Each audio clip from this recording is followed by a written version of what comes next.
1 মিনিটত আপোনালোকৰ নতুন জব কাৰ্ডটো কেনেকৈ ডাউনলোড কৰিব লগতে আপোনালোকৰ জব কাৰ্ডৰ নম্বৰটো কেনেকৈ চেক কৰিব পাৰিব আৰু যদি আপোনালোকৰ জব কাৰ্ড নাই তেনেহ'লে নতুনকৈ জব কাৰ্ডটো আবেদন কৰিবলৈ কেনেকৈ কৰিব তাৰ বিষয়ে সম্পূৰ্ণ মই ভিডিঅ'টো লৈ আহিছোঁ। যদি মোৰ ভিডিঅ'টো শেষলৈকে চাই থাকে তেনেহ'লে আপোনালোকে নতুনকৈ জব কাৰ্ডটো আবেদন কৰিব পাৰিব লগতে চেক কৰিব পাৰিব।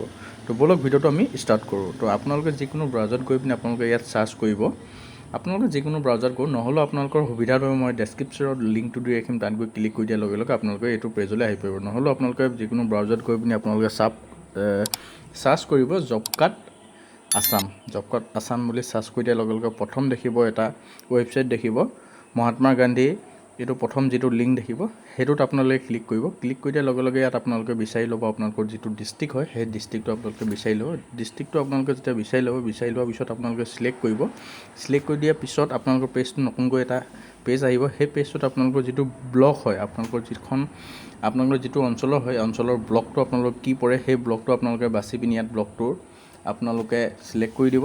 চিলেক্ট কৰি আপোনালোকে ইয়াত আকৌ নতুনকৈ এটা পেজ খোল খাব। এই পেজটোত যেতিয়া আপোনালোকে আহিব, ইয়াত অহাৰ পিছত আপোনালোকে ইয়াত কেনেকৈ আবেদন কৰিব তাৰ বিষয়ে আপোনালোকক ইয়াত দেখিব আৰু আপোনালোকৰ নম্বৰটো চাবৰ কাৰণে বা আপোনালোকৰ নতুনকৈ কাৰ্ডটো ডাউনলোড কৰিবৰ বাবে আপোনালোকে ইয়াত যাব লাগিব জব কাৰ্ড এমপ্লয়মেণ্ট ৰেজিষ্ট্ৰেশ্যন যিটো আছে, জব কাৰ্ড এমপ্লয়মেণ্ট ৰেজিষ্ট্ৰেশ্যন তাত আপোনালোকে চুই দিব। তাত চুই দিয়াৰ লগে লগে আপোনালোকৰ পেজটো অলপ লোড হৈ পিনি খোল খাই যাব। এইখন আপোনালোকে দেখিব ইয়াত যিখিনি জব কাৰ্ডৰ নম্বৰ আছে সেই গোটেই নম্বৰখিনি সম্পূৰ্ণকৈ ওলাব, লগতে আপোনালোকৰ নামবোৰ আহিব। তো আপোনালোকে যদি নামটো আপোনালোকে ফাইণ্ড কৰিব বিচাৰে যে নামটো আপোনালোকে ইমান ডাঙৰ লিষ্টখনত কেনেকৈ ওলাব, তেনেকৈ যদি কম্পিউটাৰত কৰে তেনেহ'লে Ctrl+F মাৰি আপোনালোকৰ নামটো চাৰ্চ কৰি দিয়াৰ লগে লগে আপোনাৰ নামটো আহি যাব। যদি আপোনালোকে মোবাইলত চায় তেনেহ'লে আপোনালোকৰ পেজটো ৰিফ্ৰেছ কৰি পিনি আপোনালোকে পেজ ফাইণ্ড বুলি যিটো অপশ্যন থাকে তাত আপোনালোকে নামটো চাৰ্চ কৰি দিয়াৰ লগে লগে আপোনালোকৰ এইটো নামটো আহি যাব আৰু লগতে আপোনালোকৰ কাৰ্ডটো এনেকৈ আহিব। এই কাৰ্ডটো আপোনালোকে প্ৰিণ্ট কৰি ৰাখিব, নহ'লে ছেভ কৰি ৰাখিব।